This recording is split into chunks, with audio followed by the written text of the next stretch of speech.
Welcome to the Mike and JD Show YouTube channel. Thank you for being here. I want you to do me a big favor before you check out this clip. I want you to hit the like button.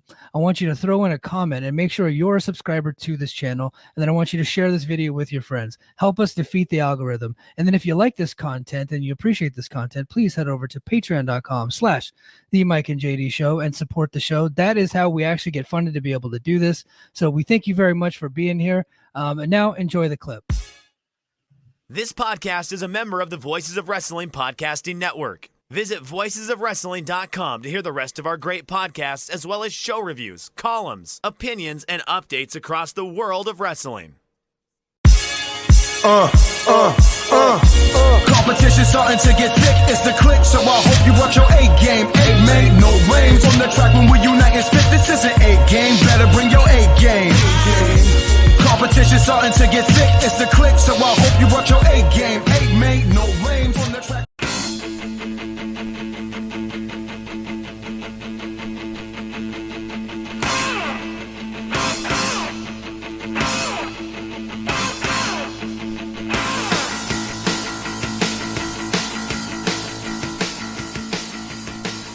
Hey, now it's overtime with Mike and JD, and I'm your host, Mike Gilbert, joined as always by JD Oliva. How you doing, JD? I love that song. I'm good. Yeah. But hey, so the reason why we're here for overtime, we wanted to do, this is something that you and I were talking about last week. We didn't get a chance to do an overtime last week. And Ric Flair and Sting, they're all over AEW these days, and that AEW's actually gotten a little bit of heat for it, but apparently Ric Flair's energy drink, Woo Energy, is fitting the bill for that. So Tony Khan feels justified in bringing him on, despite the fact that he's got all kinds of accusations out against Flair, which is the reason why people are upset at him. It's not because Flair's old; it's just that's the reason, but it's not exactly getting acknowledged. So, anyway, they're all over the show these days, and Flair's going to be on AEW for a while, and he's going to be in Sting's corner, and they're going to be doing the big Sting send-off in Greensboro coming up this February. And those two guys are just intertwined with their history, man, because they had such a great rivalry in the NWA and WCW days. Yeah, I mean, it's funny we call Sting a WCW wrestler because Sting truly is a WCW wrestler. Like, Sting becomes a thing in the dying days of Crockett. Right, yeah. Like he gets his push. He gets his push. Like he was a UWF guy. Sting was in Watts' UWF, and he comes over with the purchase. And he's one of like 4 dudes that wound up, really transitioning from UWF into the Crockett territory. It's pretty much Sting, Eddie Gilbert, Sting, Dr. Death, Rick Steiner, and Michael Hayes. Those are pretty much the guys that stick around. Everyone else kind of is in and out and, does the thing. But I mean, those are the guys that really become part of the fabric of WCW. Sting gets his push as Crockett is transitioning into WCW during the sale. So like in a way, he becomes the last Dusty Rhodes guy and the first guy to really get big when Dusty was gone. Right. Mm-hmm. So it's interesting that Sting is so synonymous with WCW because he really comes a thing as WC, because WCW like when they would talk about them being as old as 1905 and stuff like that. They would just suck down to history that had nothing to do with them really. Like they kind of tried to co-opt the NWA history, and then they tried to co-opt the original NWA history, not even the National Wrestling Alliance, but the National Wrestling Association. Like WCW is just there. I mean, WWF is bad about it, but WCW is doing that shit long before Vince was claiming it. So, but I mean, it's funny because Sting was there from the beginning to the end. He's the only guy that never left. And he's like, like Tommy Dreamer in ECW, where Tommy was like the opening and closing. Like he was there the entire time. Much bigger star, of course. I mean, but he was kind of like the heart and soul of WCW. 100%. He was the heart and literally the soul of it. Like that guy never left. And like, to be the guy, because he gets his transition, like he gets the rub, so to say, from Flair, who's the holdover. Flair's the last territory world champion, right? Flair was the last guy to do what the NWA World Champion would do, go into all the towns and make the local guy look good. And that's what he does with Sting. When Sting gets his push, he did that every town in America, right? Make a local guy look great. But because because Sting was getting big on TBS, right? He became like America's local guy, right? It's weird. Yeah. It's kind of funny to say that, but it's true. No, it is true. And so when you think of Sting and Flair, what's the first match that pops up into your head? Clash 1. Clash 1. Now, I didn't know this until recently. Did you know that they had a televised match before that to kind of set up the match? Did for not. Clash 1? I did not know that. GD, let me Educate me, my friend. Yeah, I'm going to educate you. So here we go. NWA Worldwide, Ric Flair versus Sting, February 20th, 1988. Look at all that darkness behind Sting and Flair. Looks like an AEW taping. Flair does an awful lot of talking. There's no fans in the hard cam in this days either. So, but look, like Sting is so raw here. Let me actually turn this down a little bit. But yeah. Oh, because I mean, like, honest to God, dude, because Sting comes in as just a big muscle guy. And the difference with Sting and his tag team partner, Warrior, is Sting actually like tried to learn. And unlike Warrior, Sting was a pretty good athlete. Like, you know, Sting could actually move. And like, but yeah, look how like Sting hasn't, like, you watch his movements here. He's so herky jerky. Like, you can, in a way, you could kind of say that all the stuff he does with Flair, really, it doesn't like train him, but it really kind of teaches him how to work. He was learning. He was one of those, like, you didn't really get this much in those days, but he was learning how to be a star on television. Like, he was already working in the main events, and that's how he became like a big star. Just like Sky Blue. And, yeah. They just kept throwing him in there with Flair's Sky Blue. But they you know, but Sting and Luger both, right? They got so good by being in those main events with Flair, and Flair was just carrying them to these great matches. And they both got pretty good from working with Flair a ton. Yeah, they did, because then they would, you know, they would then transition. They would go wrestle other guys, and they were never as good as they were when they were with Flair, but they were still really good and having really good matches. Sting got there though. By the time when Flair leaves, Sting's pretty good. Like, you watch the matches that Sting has with Rude in 91 or 92, they're good. The matches he has with Cactus Jack, they freaking rule. By the time like he has the feud with Vader in 93, Sting's awesome. Like, that's why I will never get people who are like, Sting. I'm like, I don't, what more are you looking for? He's like if Ultimate Warrior could have good matches. Yeah. Like, because Warrior just did Warrior matches, and it was all like the entrance, right? Warrior is like, the Ultimate Warrior is what Vince McMahon fashioned pro wrestling to be, right? All entrance, all smoke and mirrors, not a lot of substance, just the way Vince likes it. Sting was that, but like had a dimension, had character, had personality, right? Like, and he learned how to work, and he was good. And then like he evolved. Like, Warrior was Warrior from the moment he showed up in WWF to the day he died. He's the same dude. You know what I've really taken a liking to lately, Mike, is watching Joker Sting stuff, because I miss that era of TNA. So whenever that stuff shows up on my feed, I'm remarkably entertained by it. Garrett Kidney actually put up the entire Joker Sting run in one video. I was watching it. And so next week, I think next week I'm actually going to do like a Joker Sting retrospective for Brace for Impact, because TNA is taking the rest of the year off. Like, they're not doing any more shows. They're just taking off until I guess Okada gets there for the TV taping coming up next month. So save us, Kazu. Yeah. And but he's such a good performer, and he like adds another dimension to his character there, right? Yeah. And he was good, man. I think Sting's underrated. I really do. I don't think people realize how talented and how good Sting really was. Honest to God, man. Yeah, I don't think he ever gets the credit that he's due. From the generation that it's a little bit older than us, I don't think they give him the credit.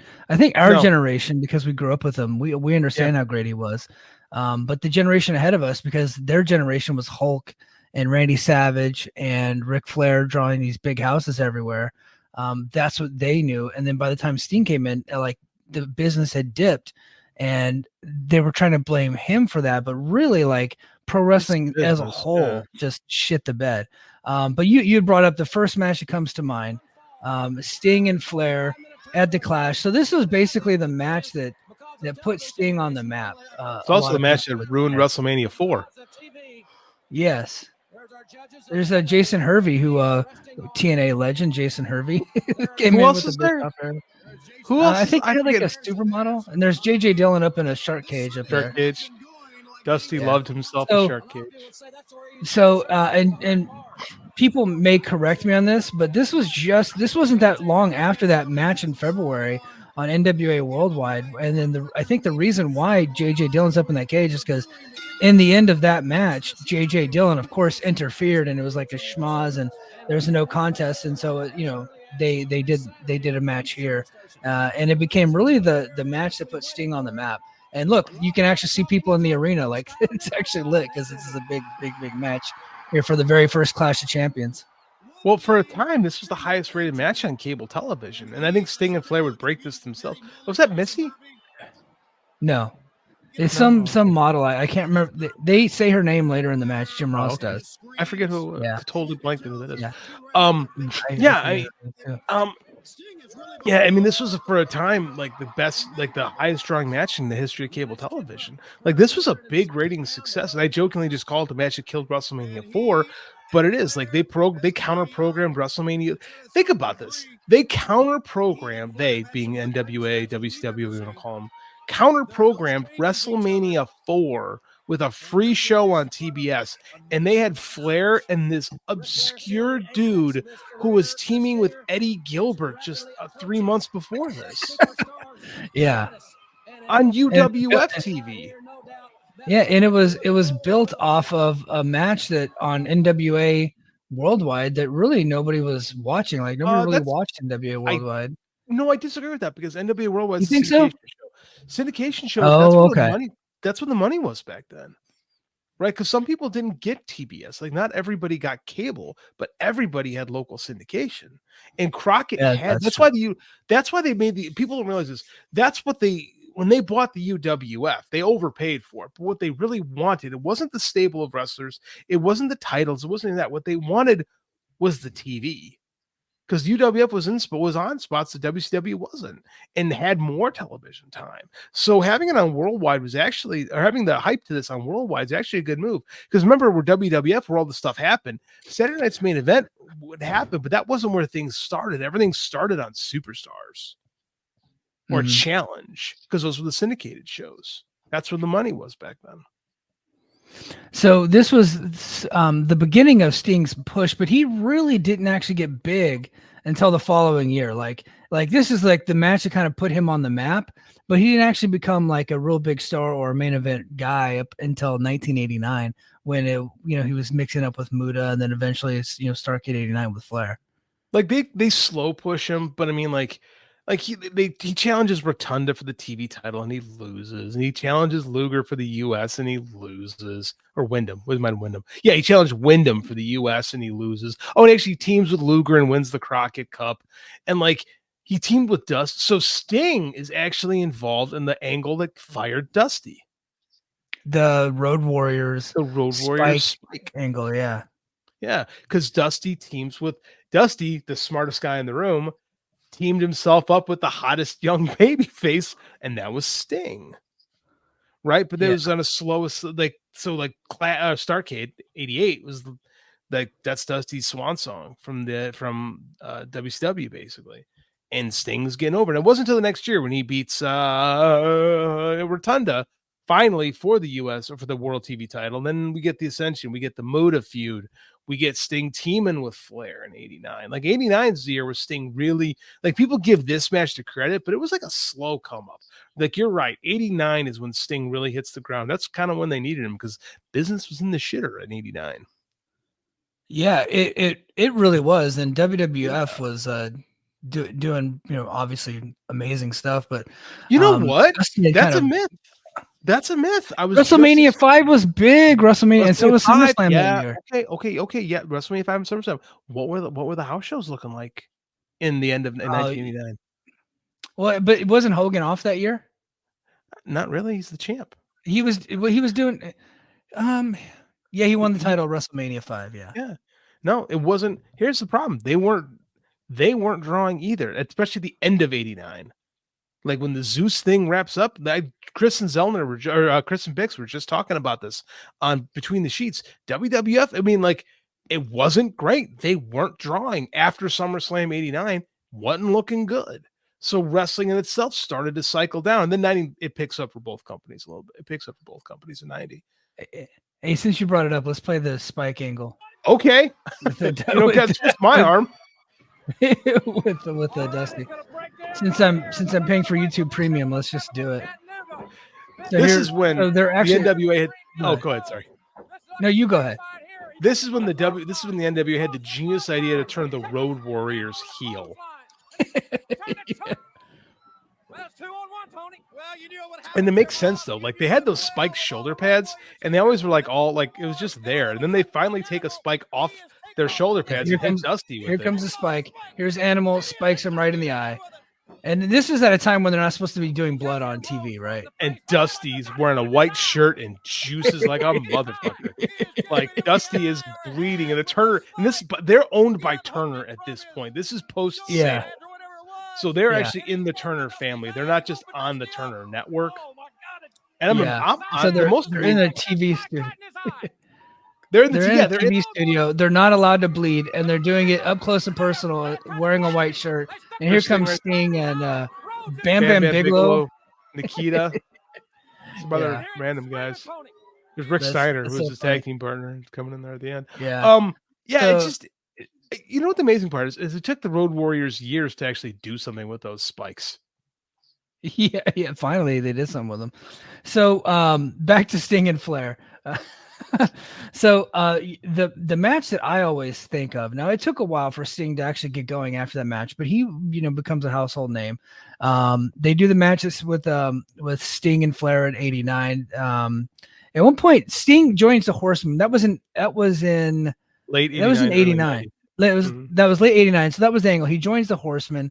And then he wants to go for the title, so they kick him out of the Horsemen. They're supposed to do this big. He wins the tournament. That's why he gets the title shot. He wins the Future Shock tournament. Yeah, and then that's what pisses Ole and Arn and Rick off. That's why they kick him out of the Horsemen. They're supposed to do the title match in early 90, but he ends up blowing his knee out. And so they have to postpone it until Great American Bash 1990. Now that's always the match that I always think of with Sting and Flair is Bash 90. I'm gonna tell you a funny story. So I used to rent this video all the time and watch it. It was my favorite like pay-per-view to go rent from Blue Moon Video. It was like down the road from the house, right? So in like 1999, we decided we're gonna move to Missouri. My dad, my cousins were living out there already, so my dad's brothers were out there. And so, did you start in California and move to Missouri and move back to California? I lived in California until I was 16 years old. And when I was 16, my junior year of high school, I quit football, quit wrestling, did all that stuff. We moved to Missouri. We didn't even have a wrestling team at that school in Missouri. Ooh. So honestly, I wasn't very good at either, so I was fine not doing it anymore. I was not the greatest athlete. So anyway, before we go, my dad takes me to the video store and he goes, son, we're never coming back here. Rent all the videos you want. We're taking them with us. So I go and I get Great American Bash 1990, right? In the New Revolution. I had Sting on the cover with the red, white, and the blue. A true American thing. I rent a video that I'm never going to take back. So we rent these videos. I think we rented like 10 videos, right? And then we moved to Missouri.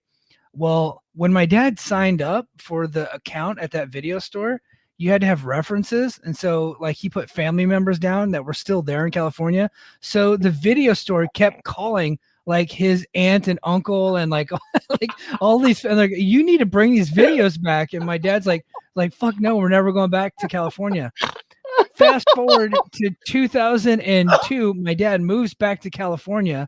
And they're on the lookout. Fortunately for my dad, that video store ends up going out of business because of people like my dad just renting videos and never taking them back.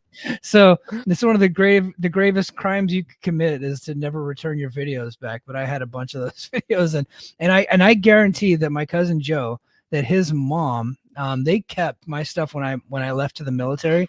They kept a couple boxes of my stuff, and it was a lot of just videotapes.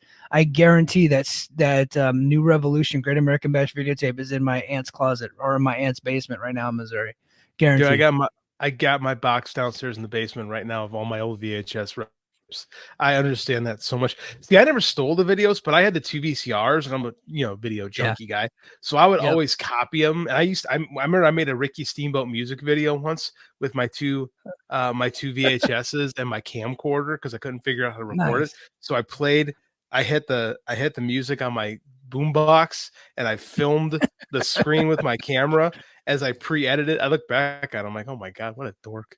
Like, that's awesome though, man. But dude, I love the whole pay-per-view of Great American Bash 1990. Good show. But Pounds.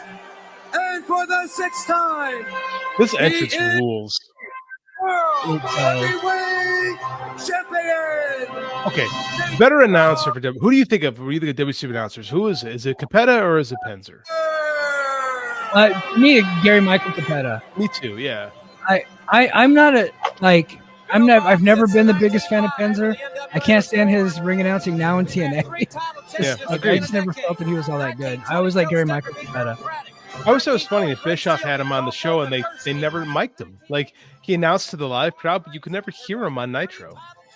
And then when they cared about an intro, they brought in Michael Buffer.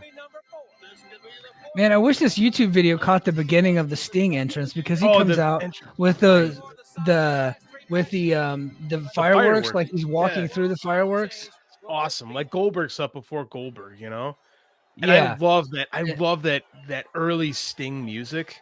Like it's kind of Ultimate Warrior-ish, but it like fits him so well. The dun dun dun dun dun dun dun dun dun dun dun.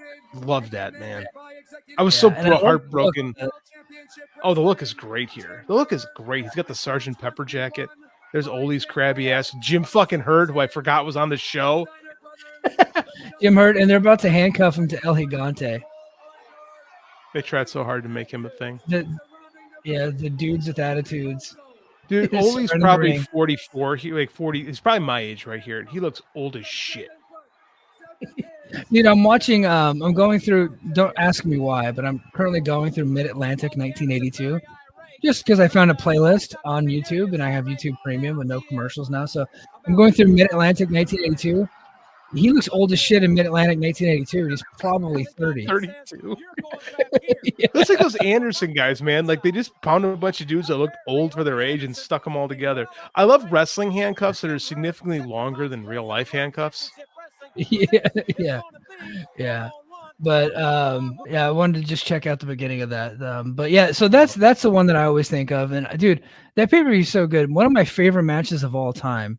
And it's just because I really loved it when I was a kid, was the Wild-Eyed Southern Boys versus the Midnight Express. It was the opener for that show, and I love that match so much. That's fun stuff. That's like when I think of like what made WCW different than WWF, and I couldn't spot it when I was a kid, but I always knew there was a difference, and it was the work rate stuff, man. I was a work rate fan even when I didn't even know it, you know. Like I could just watch WCW tapes over and over again. It's because the matches were good. Not always, but I mean, they were better than WWF. Like WWF matches, you would get good ones if Brett was in there or if Savage was in there.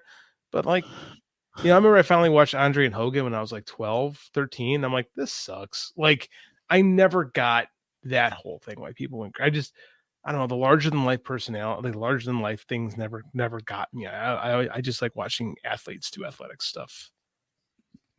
So Sting wins the title here finally, and then they go to the Black Scorpion, which we did a whole episode of the Black Scorpion. Yeah.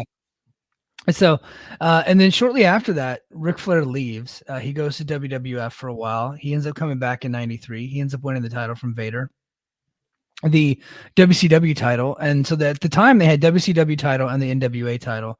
And then Flair's a babyface, Sting's a babyface, but they got to turn Flair heel because Hogan's getting ready to come in because they want to unify the titles and then give all the titles to Hogan, of course. So in like 1994, I can't remember the name of the event. It might have been Spring Stampede. No, that was Flair and Steamboat. Okay. Flair and Steamboat work at Spring because that was in Chicago. It's a Clash. It's the Clash the next month. The Spring Stampede's in May of '94 because I went to that show. It also had a Spring Stampede 94 also has a match between Steve Austin and the Great Muta that's remarkably average. Yeah. Well, and that was also, well, I think we talked about it recently where I was like Kevin Sullivan and Cactus and Jack. Cactus Jack versus the Nasty Boys, right? Yeah. That match is awesome too. Like there's a lot of that's Yeah, actually a cool. fun show. It's a fun show. But yeah, so they have Sting versus Flair, and of course, what do you Sting Flair turn on Sting. Of It's course. it's not the last time we're gonna say that tonight.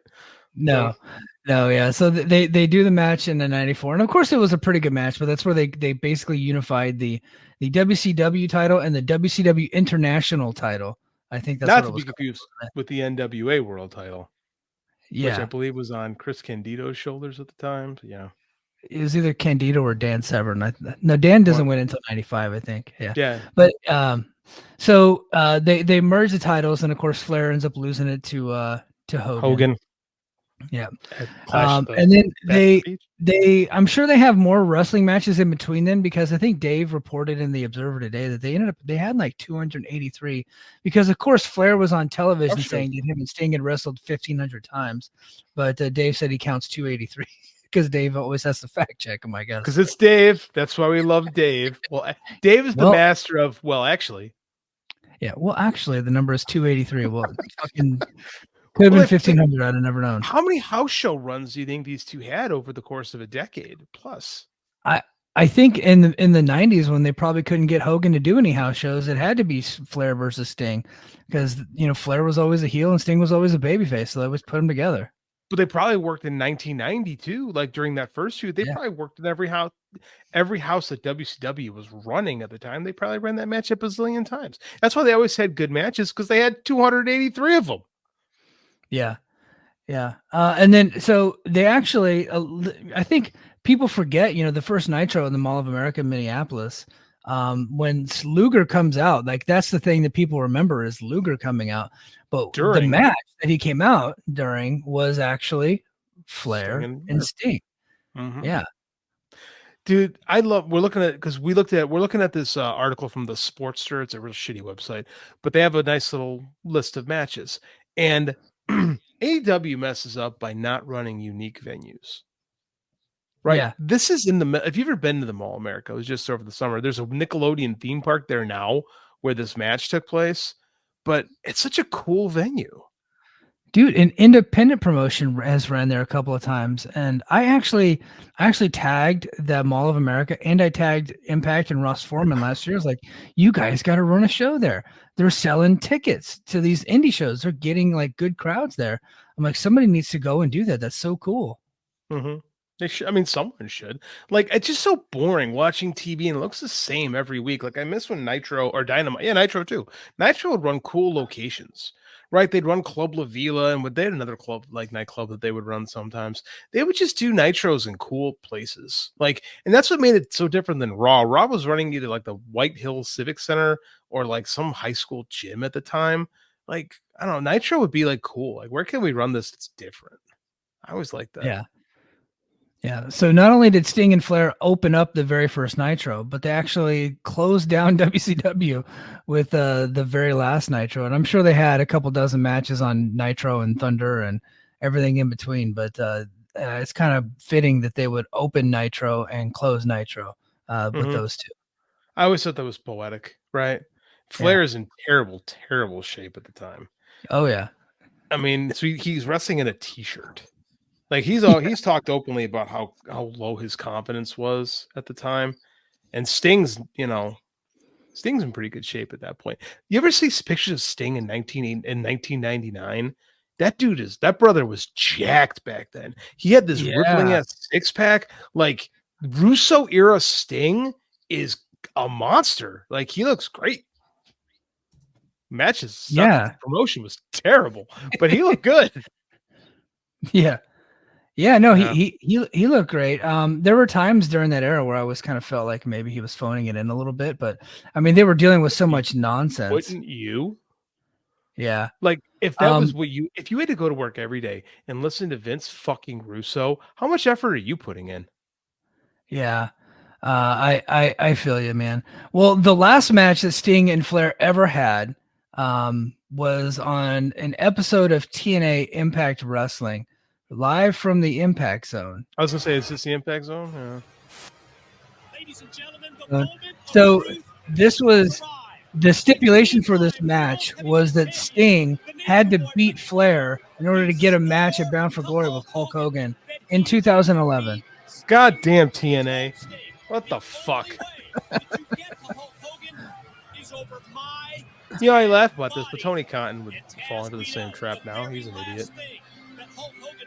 Flair and Sting are still on television in 2023. I'll say this. Sting's awesome Yeah. still. Sting is still awesome. Yeah, Sting is even better now than he was then, to be quite honest, somehow. A lot of smoke and mirrors in AEW. They've done right by him. Flair looks so much healthier here than he does now. Granted, he should have died like 3 years ago, and he might have died in the ring last year. No one told him. Yeah, Ric Flair might do. actually be dead right now, and no one's in that just Ric letting Flair's him. last match thing that he did. Like, it looked like it was a Kimbo Slice Dada 5000 moment. Because, you know, Dada 5000 legit died in the fucking ring. Like, you know that story, right? I do know that story. Yeah. Yeah. Dude, Dada had a heart attack in the ring, died in the ring, came back to life at one point. I thought that here's our happened guy, to look. Joker Sting. Sting. And I love this entrance music that they did here in TNA. for Sting. TNA did good Sting entrance music. I will say that for sure. Dale Oliver underrated. I think that, like I said, praise earlier, I really like the Joker Sting era because like he's tweaking his character. Definitely, like definitely influenced by Heath Ledger. That's why we call it Joker Sting. But I mean, like it was a new dimension onto it, where like you thought, oh, Sting has fucking lost it. Makes sense. Yeah. And he never did it. I thought he. Yeah, and I thought he actually played the character very well. Like it was like Sting actually like able to sink his teeth into something new. Like you could tell he was really into the character, and it was the first time. I would say the first time since I've seen him in TNA, I felt like he was actually going above and beyond to get it done. You know what I mean? Yeah, no, I agree 100%. Like, and I've seen all this stuff after the fact. So I mean, it's fun because so many guys phoned it in TNA. But like you look at like Booker T, like I look at Sting here. Oh no, this is Borash. What am I thinking? This is Borash. I always thought Borash was pretty good as a ring announcer. I can't stand his voice. It very much comes across as like he's fake. Yeah. I mean, Jeremy Borash sounds like a guy who has that Mid-Atlantic accent from 1933 in the movies. Like, I can't. Like, he just sounds like.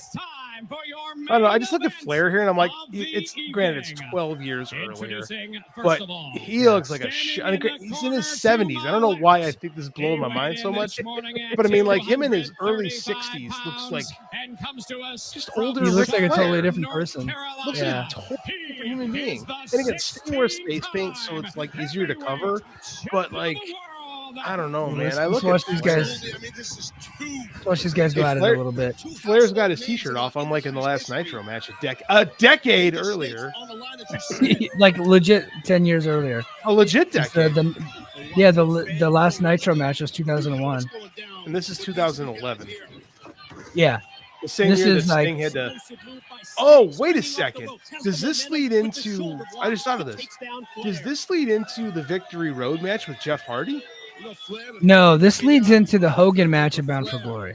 Oh, okay. Never mind. Yeah, I don't know at what point in 2011 the Victory Road match is. Because I've seen that. He's not holding the title here, but that was embarrassing. That's probably the most embarrassing thing to ever make professional wrestling TV. Oh, they tried to do the kip up spot from '88. Stinger at Stinger at 48 had a hard time with that one. Or 50 something, yeah. Yeah, because he's in his late 60s now. Yeah. Is he in his late 60s? No, Sting's like in his, or maybe in like, he's in his mid 60s. I think he's like 64, something like that. I gotta look that up. He was just a high energy, highly athletic Sting, you know the problem with Googling Sting? You get the damn singer, right? Yeah. Sting is currently 64. That's right. So here he would be 52. Yeah. You know, a 52-year-old guy that can do a kip is pretty cool. I'm not gonna lie. Yeah. But yeah, so Sting and Ric Flair, their very last match ever was in 2011 and on an episode of a TNA Impact. But man, I think these two guys, especially with our era, guys our age, like they're pretty much synonymous with each other. It's one of my favorite wrestling feuds ever. Anytime they were in the ring, I had to stop. Even in 2011, I made sure to watch this match because it's still like, yeah, they're geezers at this point, but it's still fucking Sting and Flair, Still Sting and Flair. I think you and I are the last two guys that are kind of like, it's Flair. Like, I think both of us have accepted the fact that he's not a good human being, but yeah, I don't know, man. I can't. I don't have a hard time separating art from artist. So I mean, I've liked all the TVs done. So I guess like Sting's got. Flair's got to turn on Sting one last time, right? you would think, right? Like in the match, like because it looks like. I think everybody's pointing towards Darby, like doing the match with Darby, but for some reason, I got this weird feeling that it's going to be a world title match between Samoa Joe and Sting. I think that's going to happen. I think because like they're hyping it, and what better way for Sting to go out than again? One, Sting and Joe had matches in TNA, and I think I saw one or two of them that were pretty good, right? Yeah, Samoa Joe broke his whole butt in a match, like where he tried to do that drop kick on the stairs. You remember that? Yeah, that was against Sting, wasn't it? That was against Sting at Bound for Glory. Hold on, let me see if I can pull up that clip. But pull that up. Yeah, since we're here. Let me see. Sting. We're not going to be able to clip this show, by the way. YouTube's going to kill us if we put this on there. Yeah. Oh man, I forgot about that. I forgot the Joe broken butt match. Did he get hurt? He did it to Kabashi too, right? When Joe wrestles Kabashi, does Joe hurt his ass when he wrestles Kabashi? I think so. I'm trying to pull up just the spot. This is the whole match.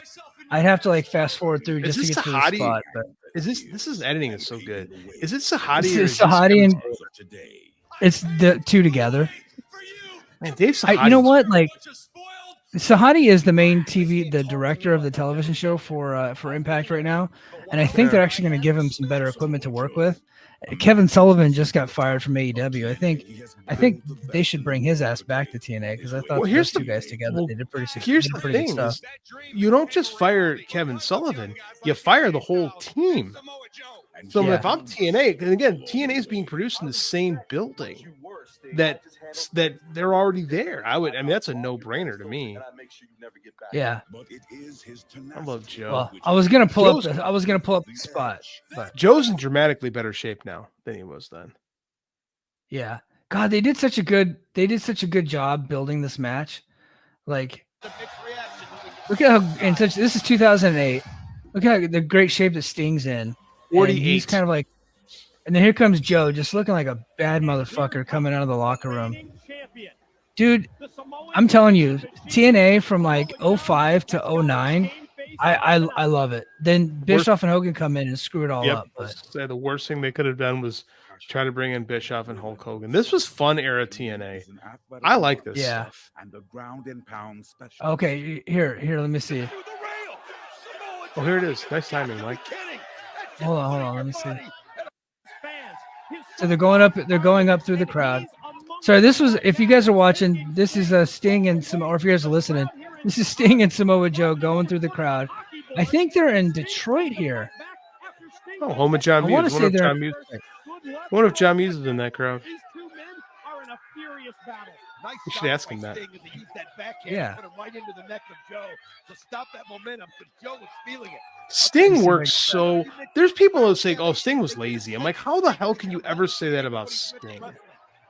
Like, this dude is here, like, brawling with Samoa Joe through the crowd in his late 40s. Here, watch this, JD. Watch this. Look, this is fucking wild, dude. Look.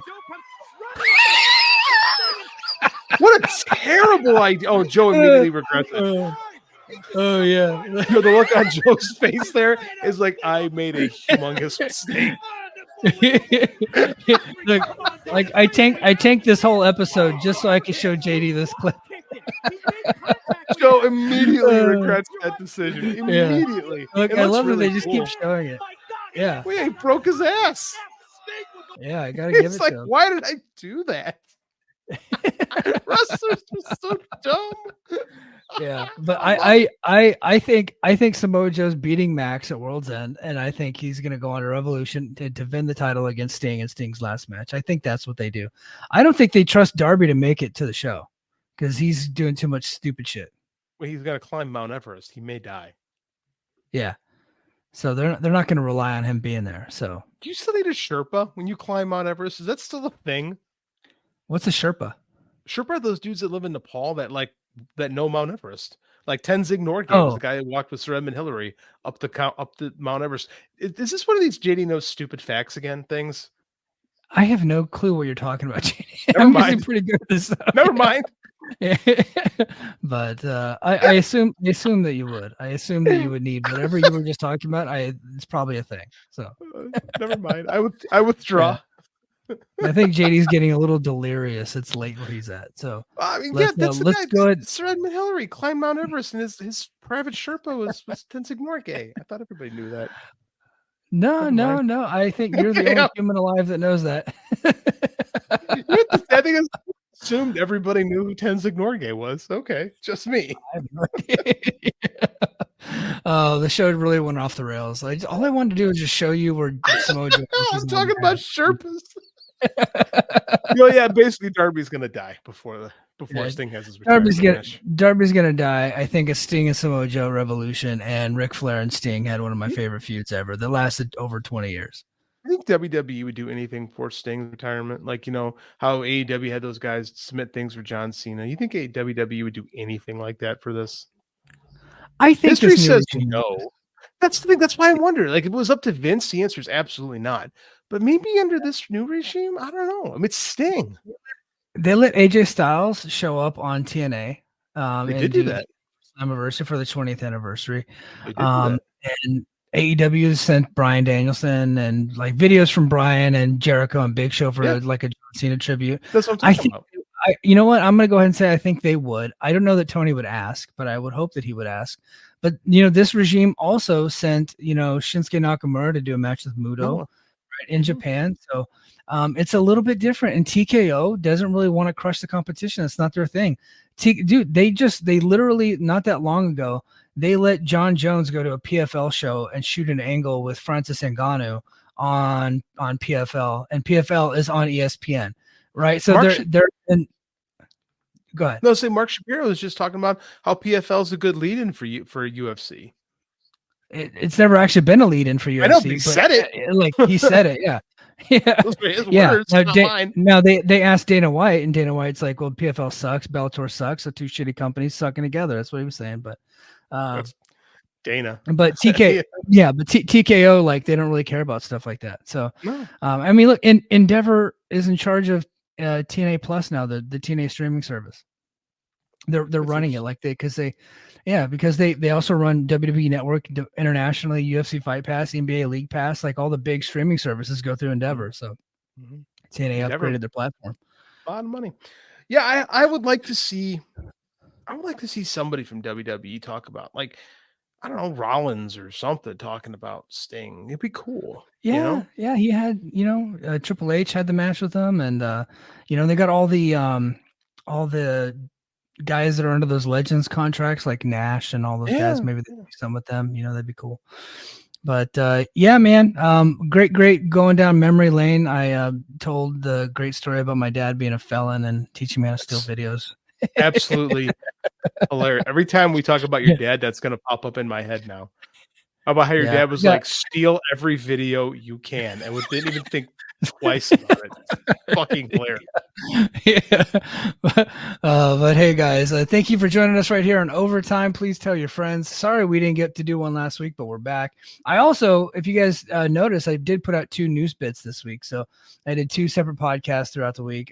Yesterday I did one, and I'm pretty sure I was high as fuck. And because I have not taken like any type of drug or painkiller in a long, like no alcohol. I'm clean. And this was the first time I had been under any kind of substances, and I was pretty fucking talkative. So if you got a chance to check out yesterday's show, I'm pretty sure it was fun to listen to. So enjoy. But all right, guys, that's going to do it for us this time on Overtime. And until next time, mahalo.